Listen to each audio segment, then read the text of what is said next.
به نام خدا. آخرین فصل از کتاب فیزیک 2 در مجتمع آموزشی فردوسی تفلیس، اسفند 1391.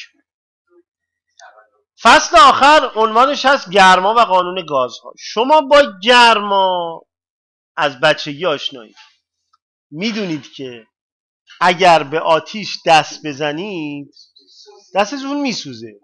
یعنی از همون 2-3 سالگی که بهتون میگفتن جیز دست نزن، همون موقع داشتن به شما گرما رو یاد میدادن و یه روزی شاید فکر نمیکردید که فصل 6 از کتاب فیزیک 2 همون مبحث جیز باشه.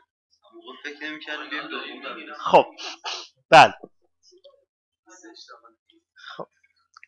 اما سال گذشته شما یک فصل از کتاب فیزیکتون گرما بود، گرما و انرژی اگه یادتون باشه. اونجا یاد گرفتید که اگر به جسمی گرما بدید دماش میره بالا، این مقدار گرما رو محاسبه کردید. توی این فصل ما همین حرفا رو دوباره تکرار میکنیم براتون. با مفهومی به نام دمای تعادل آشنا میشید، تبخیر رو یاد میگیرید و خیلی چیزای دیگر.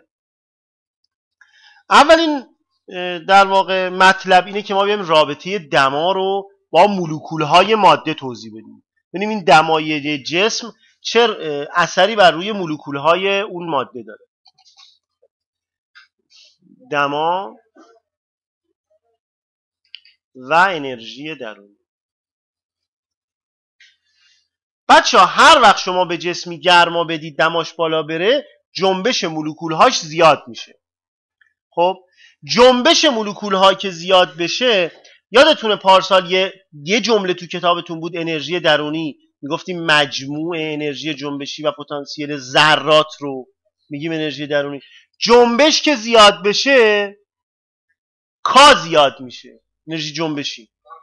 کا زیاد بشه انرژی درونی زیاد میشه. پس دما مستقیم با انرژی درونی در ارتباطه. این اولین نکته‌ای که توی این فصل ما باهاش برمیخوریم. دما رو سال گذشته تعریف میکردیم. دما معیاری است، یادتونه این تعریف، که میزان سردی و گرمی اجسام را مشخص میکند.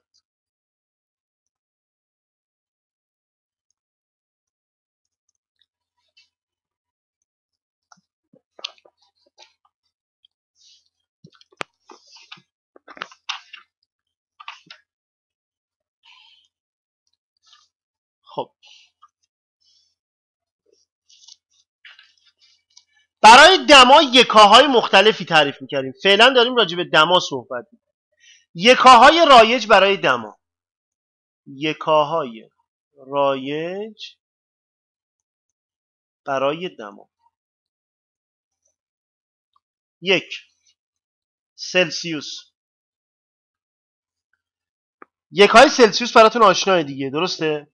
در این دما نقطه صفر، یعنی یخ زدن آب 0، جوش آب 100.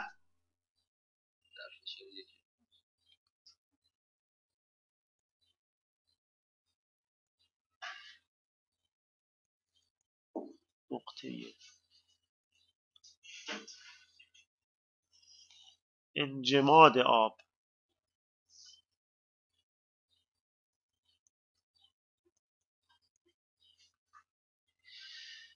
برابر 0 و نقطه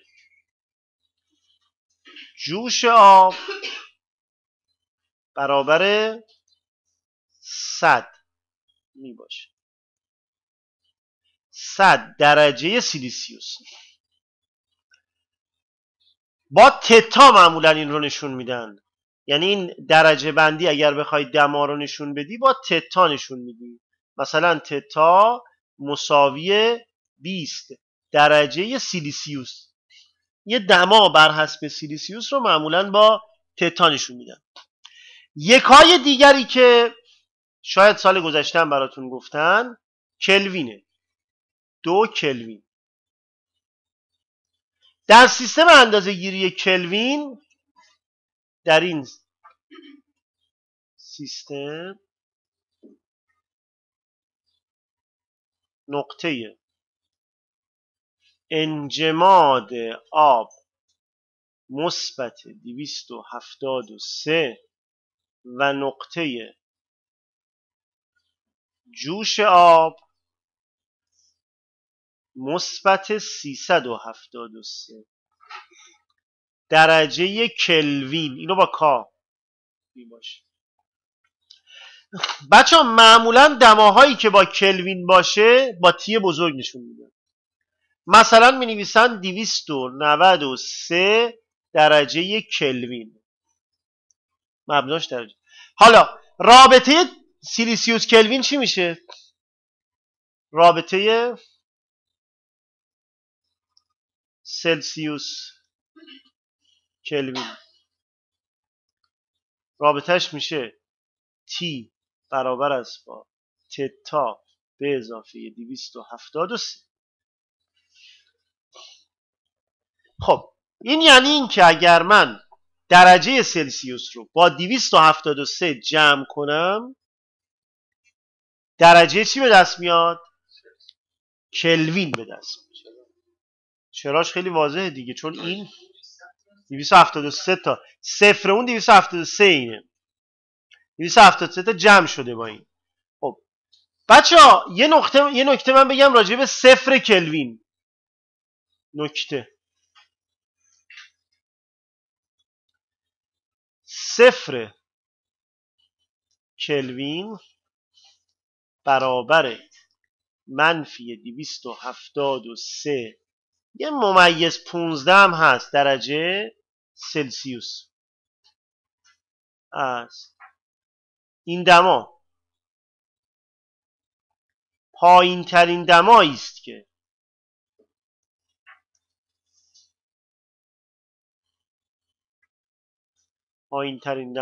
که از نظر تئوری امکان وجود داره. یعنی هر چقدر ابزار شما پیشرفت کنه از این دما پایینتر نمیشه رفت. 1000 سالم صبر کنید از این دما پایینتر نمیشه. آخرین دمایی که میشه رسید اینه، منفی 273 درجه سلسیوس. جایی که الکترون ها فریز میشن، یعنی در اون دما دیگه هیچ گونه حرکتی وجود نداره، ابزارهای شما کاملا از کار میفتن. بنابراین میگن این صفر مطلقه که میتوان تصور کرد. یعنی از این پایینتر امکان نداره بشه برسه. هر چقدر ابزار پیشرفت کنه باز هم نمیشه رسید. این دما را الان میگم خدمتتون صفر مطلق مینامن. خب ما برای دماهای بالا مرز نداریم. هر مرزی که شما تصور کنید میشه بشید. منتها برای اینکه تو ابزارهامون بتونیم اون دماها رو پیاده کنیم باید چگالی رو بیاریم پایین. یعنی ما اگر چگالی رو بیاریم پایین ابزارهامون چی میشن؟ ابزارهامون خب F9 بزن.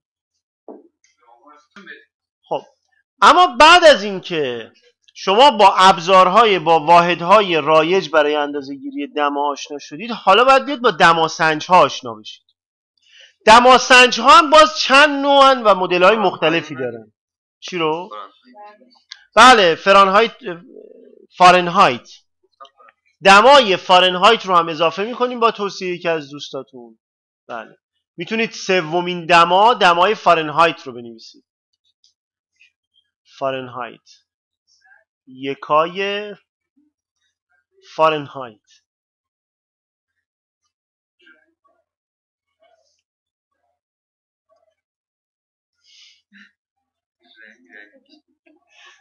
خب حالا این رنگش میتونه نارنجی باشه یا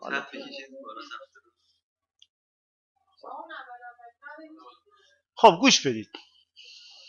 یکای فارنهایت رو هم من میگم چون یکی از دوستان خواستن، بعد دماسنجا رو میگم. دمای فارنهایت در این درجه بندی در این درجه بندی نقطه انجماد آب 32 درجه فارنهایت و نقطه جوش آب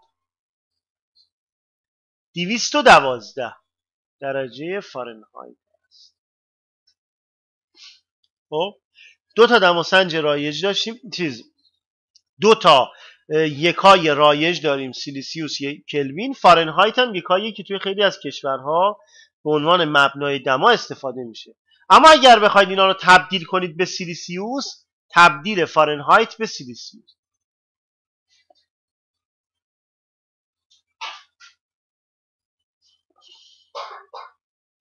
ببینید سیلیسیوس، درجه سیلیسیوس مساویه، یعنی تتا بر حسب درجه سیلیسیوس می شود 5/9 فارنهایت منهای 32. به این مثال توجه کنید. مثلا 47 درجه فارنهایت چند درجه سلسیوس است؟ میگید تتا مساوی 5/9 در 47 منهای 32 در 15 میشه چقدر؟ 75/9 که تقریبا میشه 8 و چقدر؟ 8 و مثلا 3 درجه سلسیوس. خب اما دماسنجی و انواع آن و انواع دماسنج.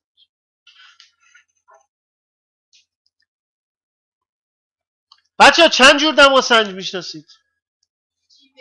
الکلی، دیگه چی؟ دیجیتال چه جوریه؟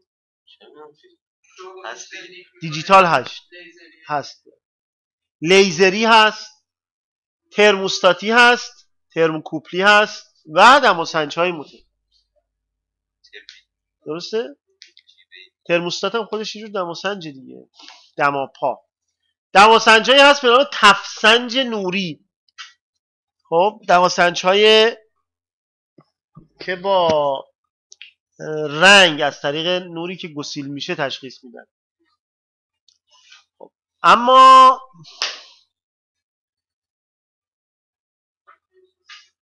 یک دماسنجی توسط دماسنج‌های الکلی.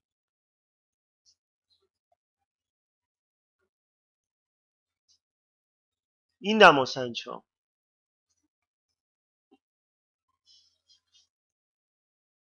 در این دماسنج‌ها اساس کار انبساط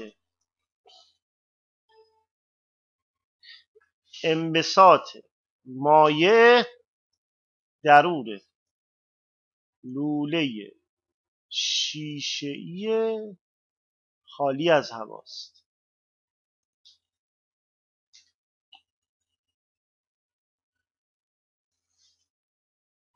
این دماسنج‌ها یه محدودیت بزرگ دارن. مایع درونشون نباید به جوش بیاد، یخ هم نزن. محدودیت بزرگ این دماسنج‌ها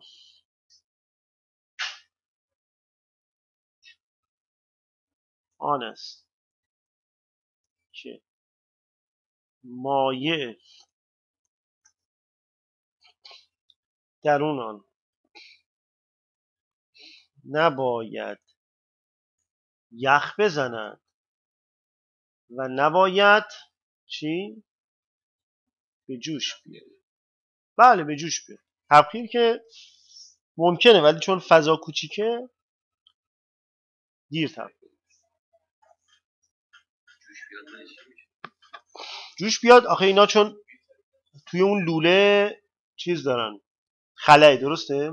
جوش میاد تا یه حدی میتونه اونجا بخار بشه، بعد فشار میره بالا توی محفظش. شما آب رو مثلا وقتی میریزید تو دیگه زودپز، در دیگه زودپز رو میبندید، چرا اون گوشت زودتر پخته میشه؟ چون فشار درون محفظه میره بالا، دمای جوش آب میره بالا. این مواد دمای جوششون میره بالا ولی تا یه حدی، بعد اصلا دما رو دیگه نشون نمیده چون محفظه پر میشه عملا. خب دماسنج دیگری که در واقع شما لازمه باش کار کردن و یاد بگیرید دماسنج های ترموکوپلی. دو دماسنج ترموکوپلی. ترموکوپل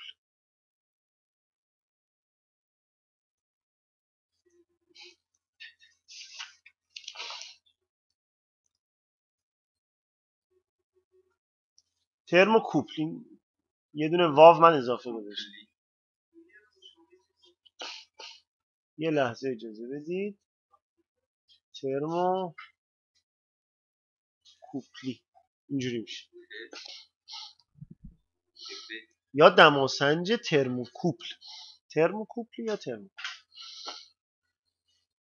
خب اساس کار این دماسنج این است که دو تا فلز غیر همجنس رو به همدیگه متصل کنیم و یه اختلاف دمایی بین دو تا محل اتصال به وجود بیاریم. من اینو اول شکلش رو براتون بکشم. آیه کلام فریبایی قبلا شما آشنا شدید با دماسنج های ترموکوپلی؟ خب الان آشنا میشید. بله. فرض کنید که این یه فلز باشه که من یه همچین ترتیبی رو براش درست کردم. یه فلز دیگه از یه جنس دیگه هم به این صورت میارم اینجا، اینو تا اینجا میارم، اینجا یه دونه آمپرسنج میذارم، بعد دوباره اینو ادامه میدم تا اینجا. البته بعد از روبروی خودش ادامه بدم و بعد این رو میارمش به اینجا ختمش. دقت کنید دو فلز غیر همجنس در دو نقطه به هم متصل شدن، یکی اینجا یکی اینجا. اگر این دوتا نقطه رو من درون دوتا ظرف قرار بدم، حالا مثلا این ظرف ها رو هم بهتر بکشیم،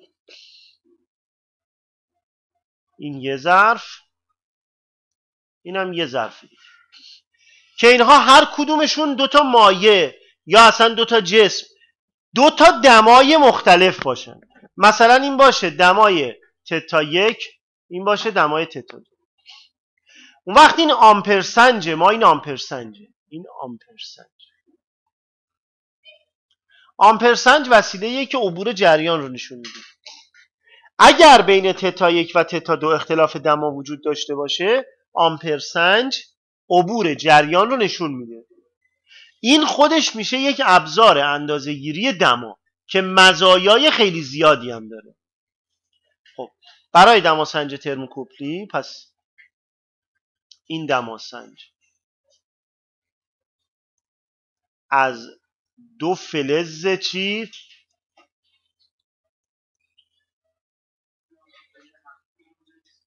بله غیر همجنس که در دو نقطه به یکدیگر متصل شده اند تشکیل میشه.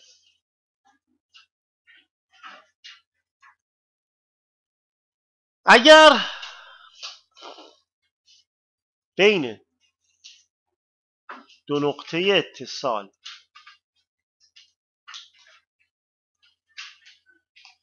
اختلاف دما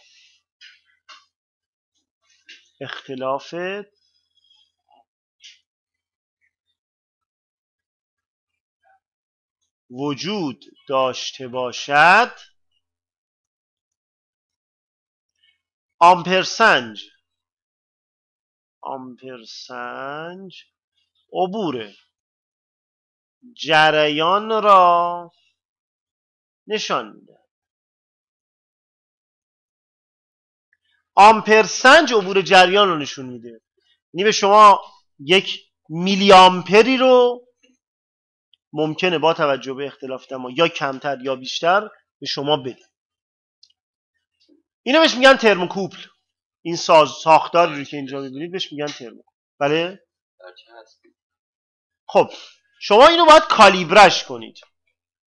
یعنی اگه مثلا 1 درجه اختلاف دما باشه اون 1 مقدار آمپر میده، 2 درجه باشه 1 مقدار، 3 درجه 1 مقدار، بر این مبنا اون کالیبره میشه. بعد دیگه این رو به صورت یه عدد دمایی به شما میده، نه آمپر. یعنی لازم نیست شما تبدیلش کنید به، در واقع آمپر رو تبدیل خودشون میکنن به درجه سلسیوس یا درجه کلوین. اینو بهش میگن دماسنج ترموکوپلی. این دماسنج یک مزایایی داره که من مایلم این مزایاشو براتون چکار کنم؟ بگم. مزایای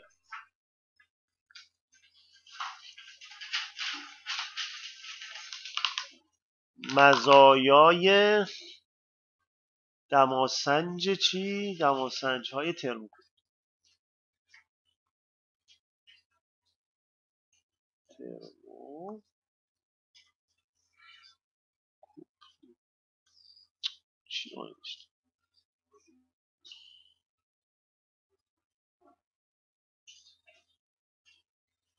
خب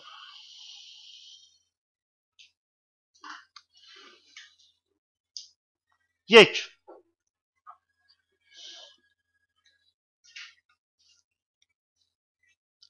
به دلیل کوچک بودن نقطه اتصال،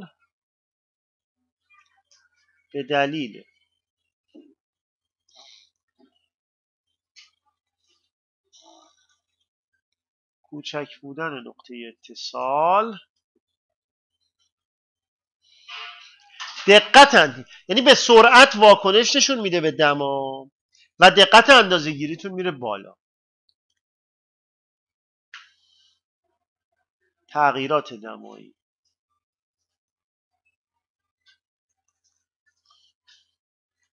خیلی سریع منتقل میشه و دقت اندازه گیری بالا میره. 2،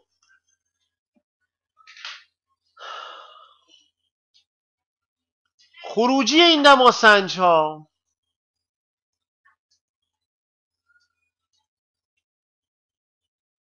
یک جریان الکتریکی است. به راحتی میتونه تو سیستم‌های هشدار دهنده استفاده کنه، چون جریان الکتریکی رو میتونید ببرید توی یه مدار و چیزی رو باش فعال کنید یا آلارمی رو باش روشن کنید. کاربرد آن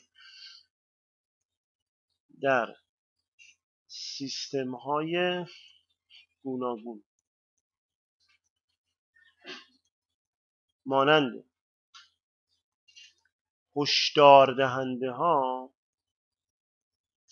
بسیار راحت است. درست های کلام فریبایی؟ بله. این دماسنج ها نسبت به اختلاف دماهای بسیار کوچک حساسن، حتی 1/1000 رو هم میتونن اندازه بگیرن. 3. دماهای خیلی کوچک در حد 1/1000 درجه سلسیوس را می توانند اندازه بگیرند.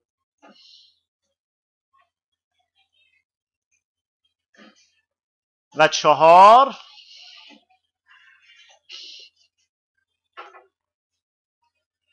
همین دماسنج‌ها چون فلزه برای دماهای خیلی بالا در حدود 1500 درجه هم میتونه استفاده بشه. به دلیل آنکه این دماسنج‌ها از فلزات ساخته شدن، دماهای خیلی زیاد، درست های کلام فریبایی، و دماهای خیلی زیاد مثلا در حدود 1500 درجه سلسیوس را میتوانند آیکیان میتوانند اندازه گیری کنند.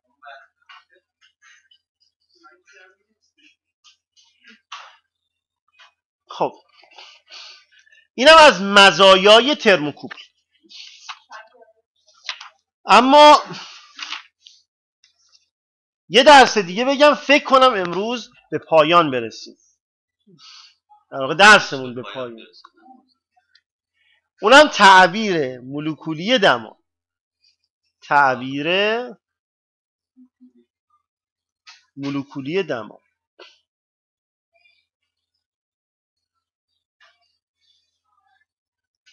اون چیزی که اول این فصل براتون گفتم.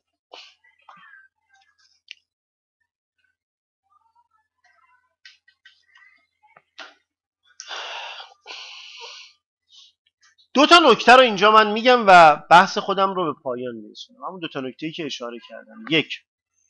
انرژی درونی هر جسم،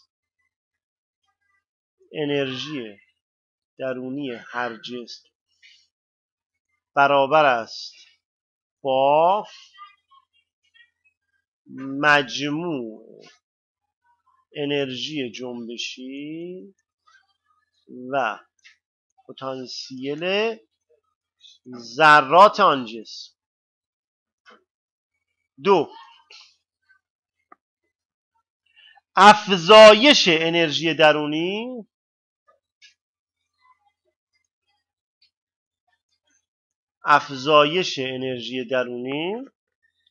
غالباً به صورت افزایش دما ظاهر می شود. غالباً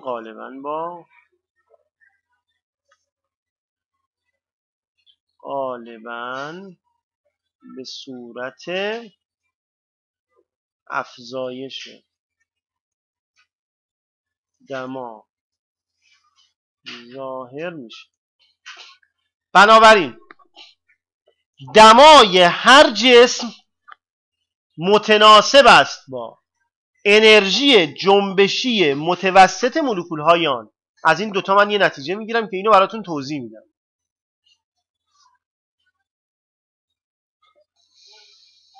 بنابراین دمای هر جسم متناسب است با انرژی جنبشی متوسط مولکول‌های آن جسم. خب توجه کنید، من این مطلب رو به پایان برسونم. بعد انرژی درونی U هست. انرژی درونی من حالا با اینشون بدم اینجا، E می شود K به اضافه U. این جنبشی، این چی؟ پتانسیل. از طرفی خود این انرژی متناسب است با دما. از این دوتا یه نتیجه ساده میگیریم. T متناسب است با K. تناسب یعنی متناسبه. کا زیاد بشه تی هم زیاد میشه، تی زیاد بشه کا زیاد میشه. خب درس رو من تا همینجا خاتمه میدم و بقیهش رو جلسه بعد.